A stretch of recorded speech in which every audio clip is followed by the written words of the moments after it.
Today's guest is a published best-selling author who helps empower professional women to eliminate debt and build successful financial portfolios so they can achieve financial freedom and create generational wealth. She's created a community of like-minded women who want to live life more deliberately, but more importantly, abundantly. Please welcome Sharlene Mohlman. How are you? I'm good. Thank you so much for having me. Yeah, I'm so excited to talk about this. This is something that I am so passionate about. I think it's so important that, one, I always believe that us girls got to stick together, but more Yes. importantly, that we open up the conversation about financial stuff. We take away, clear the fog, get rid of the mask over, and just have some open, honest conversations about it, because there's so much stigma that's involved in financial stuff. People don't want to talk about it because it's scary that, I might not be doing something right. And really, there's no right way, but the most important thing that we can do is help each other. So Yes. let's talk about how you became passionate about helping professional women eliminate all their debt. Oh, thank you so much for that. So I actually accumulated about $45,000, $55,000 worth of student loans, debt, and everything during my educational period. And I'm so thankful that I had the opportunities that I've had, but it was pretty limiting on me when I was only making like $20,000 a year in my dream career. And so one of the things about my career is I worked for the federal government and we weren't allowed to have secondary incomes. And everybody that I read about on the internet about how to eliminate your debt was always saying get more money. And not that that's not a wise and very important thing to do, but when you're in a situation where you can't, you have to get creative. And so I was able to eliminate my debt on an income less than 50,000 in 5 years, and I didn't have to lose out on anything because I created a system that gave me perks and fun times as well. And so what really motivates me is that, as you said, women are frequently left behind in the financial world. And I've seen this time and time again as I work with new businesses as a financial coach, and I'm in the process of becoming licensed. And it really disappoints me that women are being left behind. And so what I want to do is empower women to the point that they can become financially successful. I'm so glad that you brought that up, because I think that's so important, that there's so many women out there that I meet too that are just I'm dependent on someone else for my income or the bulk of my income, or I don't know. I know I want to do something else because I want to empower myself, and whether it's pay off debt or just, bring myself to the next level, but I don't know how to do it. And I think one really easy way is debt. And that's not the way that we should be doing it, because it can really, really handicap you in a way that you're not aware of it when you're spending the money to improve things. And so we got to be really cognizant of that. And I know there's a lot of people out there that are like, oh, just put it on a credit card. And it's not so much. So I'm excited that you're here to talk about how you did it. I mean, one thing too that I think is super important, and we hear a lot about, there's a lot of big names that talk about different things, but there's a lot of voices, a lot of noise when it comes to the financial world. So what are your thoughts about eliminating all your debt up front, or eliminating your debt while saving and investing your money? Do you want do one before the other? Do you do both at the same time? What do you think about that? Yeah, actually, I am in the idea that you should do both at the same time. I think it's really important because as you're growing your savings and as you're eliminating your debt, you're getting into more opportunities. Your money is able to grow more. You're having less debt, so there's less interest being put on your back. And I think it's really important to find a way to do both. If that means saving 50-50 for a while, 50-50 going on your debt, 50 going in your savings, that's great. If you're a little bit more concerned with your debt and you want to put 60 towards it and 40 towards savings, that's fine. I just think it's important that you're doing something for your savings as well, because otherwise you're missing on a huge opportunity cost. Well, and I think too that while you're in debt payoff mode, there are things that are going to come up. And if Yes. you don't have anything put aside, the likelihood that you're going to put it on a credit card because you don't have any other choice is huge. And then you're like, dang it, I'm right back where I was before. Yeah. Versus if you had that, small nest egg, that emergency fund to take care of the water heater or the dishwasher or whatever it could be, rather than putting that back on your credit card is huge. So, otherwise, you're in a cyclical problem. And so that's why I do suggest having at least something in your bank account for an emergency fund. yeah, no, I completely agree with you. Now, let's shift gears from like our personal to like a small business, because I think all of us as small business owners, it's really easy to get in debt. You're like, oh, I got my tax ID number. I want to buy this big piece of equipment or whatever it is. You're like, oh, I'll finance that. And it's a really, again, hard cycle, because once you're in it, it's really hard to get out of it. So what do you think is the first step for small businesses with that extra income that they make from their businesses to invest in? What's the best way to use that extra income? Well, I think very often we get into a comfortable rhythm where we think that debt is not a big deal. And we hear from a lot of really big businesses that debt is okay if it's for your business. And I agree with that to a degree, but not completely. I think it's so important that when you're finally starting to make a little bit of extra, that you pay off your debt and put money aside so that you're able to grow and scale your business.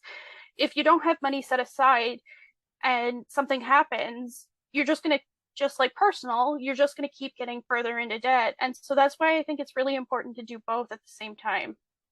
Yeah, I completely agree with you. I think that that's something that is definitely not really heard that much. No. That, I think, well, let's be honest, savings is not as glamorous as what's shown on Instagram with people's Lamborghinis and their private planes. I'm like, oh, I have a savings account. It's not as glamorous as a Lambo, right? So true. But it's so important because you never know what's going to happen. That's the problem, is that we don't know the future, and it's such a gamble, a risk. And if we don't have anything there to back us up, we're just going to continue into that pattern of more debt.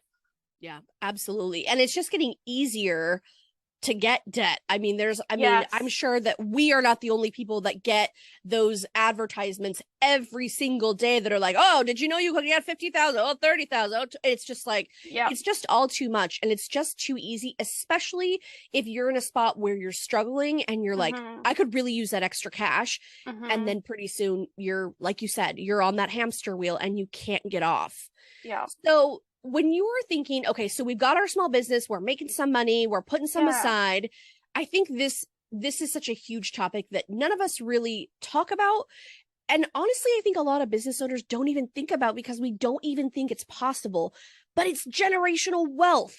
So for those that don't know, what do you consider generational wealth? So generational wealth to me is anything that you can gift to your family when you're gone, or when you're ready to be done with doing something. So if you want to retire and you want to gift your business to your family, you should be able to do that. And you should be able to have an equity or a positive amount of money available to be able to do that. And so one of the things I think is very important is talking with financial agents or managers so that you can get products that are going to suit you well, so that you can have that generational wealth to give to your family. Well, and I think the most important thing too is that no matter where you are, so you're in Canada, I'm here in the States, that the different types of things that we call people like financial advisors, financial coaches, financial managers, depending on where you're at, where you're located, because we have people that are listening all over the globe. Yes. You just have to find your person, whatever that person might be called. You want to make sure that that person, of course, has experience in what they're talking about. But what do you think is the best way that people can create generational wealth using an advisor that talks specifically about their business, what they need, their specific situation? Because a lot of stuff we hear is general. And let's be honest, you need somebody on your team that's helping you. Yes. So what's the best way that people can, start setting that money aside for their generational wealth?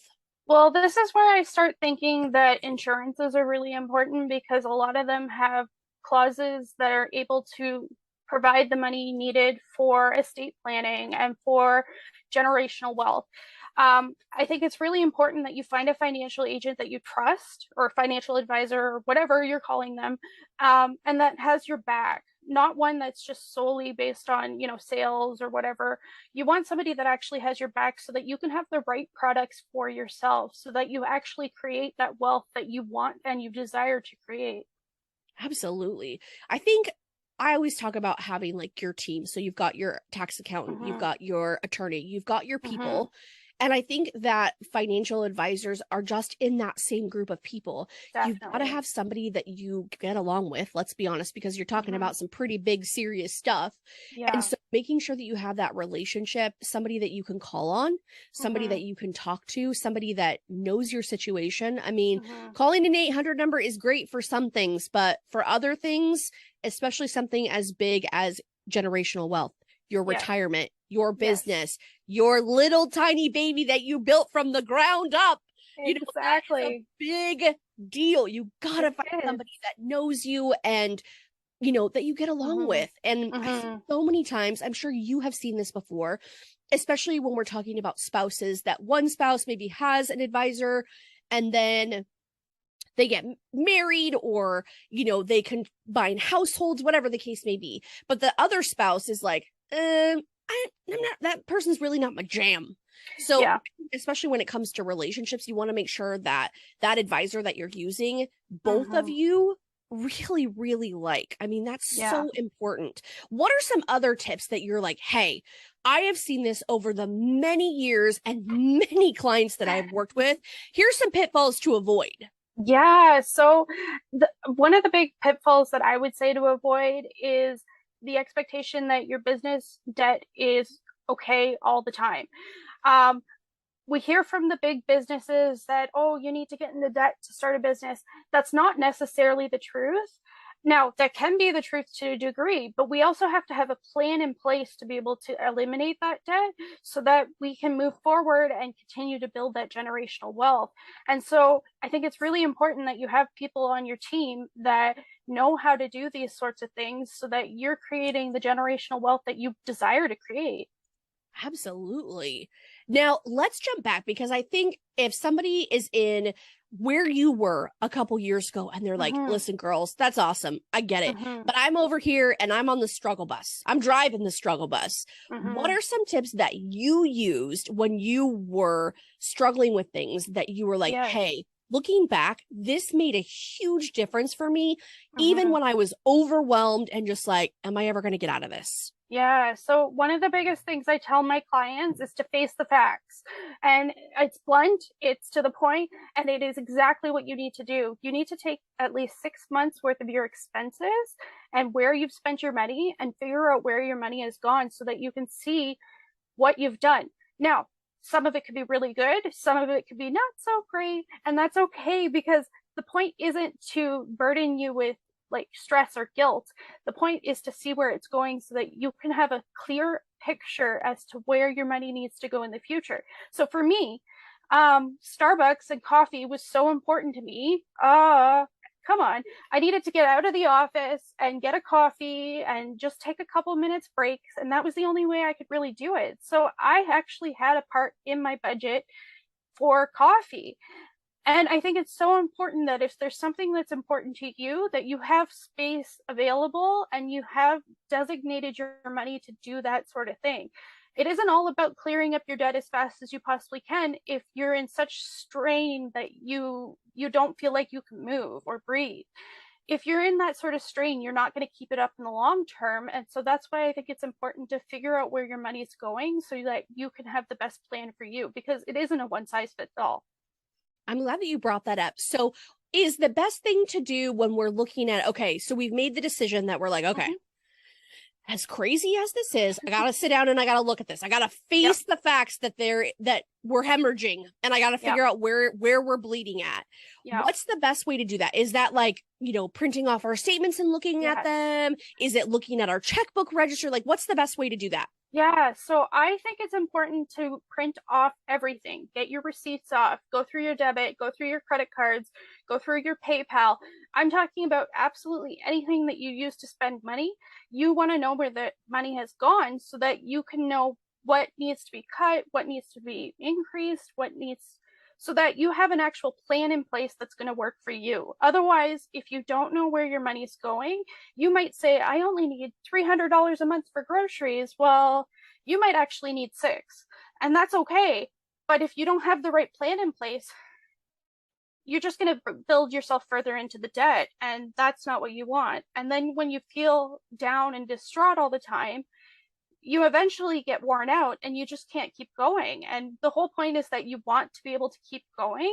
And so that's why I think it's important to print off everything and see where your money's gone, and then still have aspects that suit your budget that is important to you. I have a tip too. Let me tell you one thing, one spot that I did not realize that had money coming out was my phone. Yes. So, and I'm not talking about my cell phone bill. I'm talking about all those little subscriptions. I mean, I have an iPhone. I don't know if you have the same situation since you're, not in the States, but I looked at my phone on my subscriptions on my iPhone and I was like, say what? Yeah. I don't remember signing up for this. I mean, obviously I did, but it's like one of those, you got to look in the hidden spots too, because I had no idea, because that stuff was just going to my Apple card, which I pay every month. So I just wasn't even paying attention. And I'm like, that was a pile of money that I had forgotten about and didn't realize was coming out every single month. So nip that in the bud, got rid of that.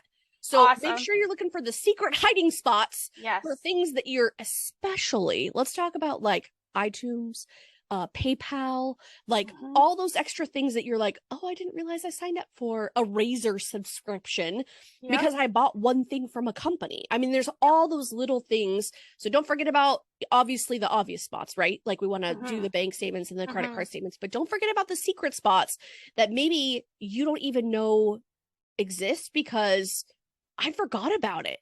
Yeah. Definitely. Like, I know Amazon Prime is a weakness of mine where I'm like, oh, dang, this is going to come in tomorrow. Well, I had to make sure I realized that maybe I didn't need to spend as much on Amazon because maybe I could wait 2 or 3 days to get something. It's those secret little places that end up messing you up because you forgot about it. And that's okay. There's nothing wrong with that. It's just finding it and then adjusting accordingly. Amazon, amen, sister. I am their demographic. Let's just say that. Before I never really like understood Amazon, never really figured out how it worked, but man. Those are my two biggest expenses. Groceries. Yep. Amazon. I don't know if anybody else out there listening is like, girl, me too. But that Amazon. Whoo. And you know what I did for the Amazon to like, when I realized that those were my two biggest expenses, was the Amazon wish list function. Have you ever seen that before? Oh my goodness, that is so much fun because you can actually just put it on your wish list and it'll tell you when the price goes up or down. And like other people can purchase it for you for different events, like for birthdays or whatever. Yeah. And it's a great idea. Well, and more importantly, it forces you to think, do I really need those Barefoot Dream socks? True. I'm not sure if I do. Let me think about it. Versus, yes, I do. Let me buy that right now. Yes. So true. Yeah, for sure. Well, okay. So many good things that we've talked about today. I know that you have helped so many people, which is why we're here chatting about this, because this is a big deal. Like there are so many people that are struggling in the financial area. We want to open this conversation up, take the shame away from it because there is no shame wherever you're at.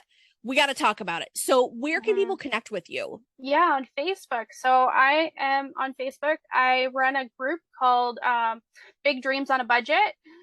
And we work towards small, tangible ways for you to manage your finances. And I especially work with small businesses. So I'd love to see you there.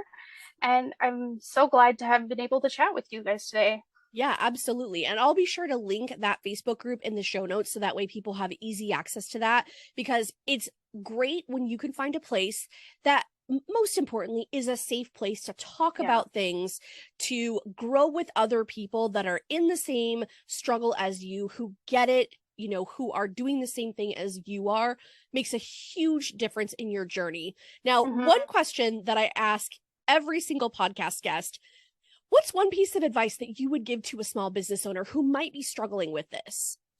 I think it would be simply know that you're not alone and that this is manageable and you can definitely do it.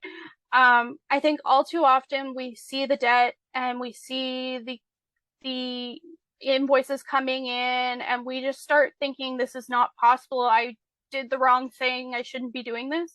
And that is not true.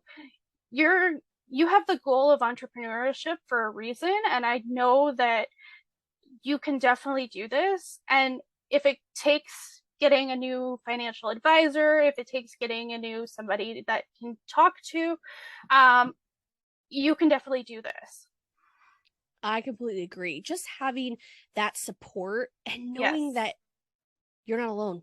There's so many people that are struggling with this stuff, even though you don't really hear about it that often. It really is true that, like I always say, us girls got to stick together. We got to help each other. We're all going through similar journeys, whether we're going through it now, we've gone through it previously, like you did. Wherever you're at, there is support, there is help.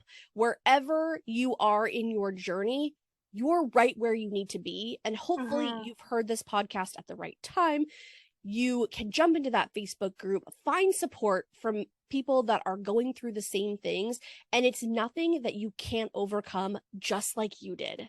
Definitely. Yeah. Thanks so much for being here. I'm so glad that we had this conversation, that we talked about it, because so important. Yes. Thank you so much.